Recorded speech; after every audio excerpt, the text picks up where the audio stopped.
কখন preposition in হবে আবার কখন প্রিপোজিশন আউট হবে।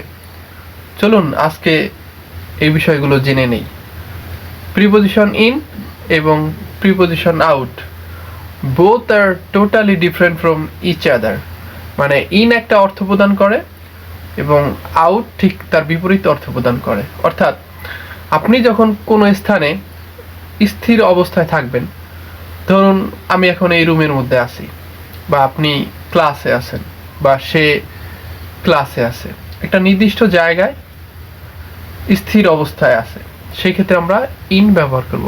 ঠিক একইভাবে যখন আপনি ওই স্থির অবস্থান থেকে বাহিরে বের হবেন, অর্থাৎ ওই রুম থেকে বা ওই ক্লাস থেকে আপনি বাইরে চলে যাবেন, ঠিক তখনই আউট ব্যবহার করবেন। তো চলুন কিছু এক্সাম্পল দেই আমরা। যেমন এই মুহূর্তে আমি এই রুমে আছি, right now I am in the room. যে ছাত্রটি ক্লাসে আছে, the student is in the class.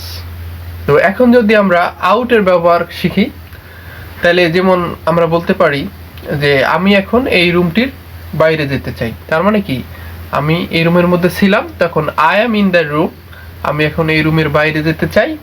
I want to get out of the room, অর্থাৎ আউট মানে বাইরে যাওয়া।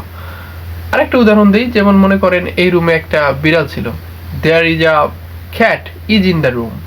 এখন সে বিড়ালটা বাইরে চলে গেল জানলা দিয়ে। The cat jumped out of the window from the room.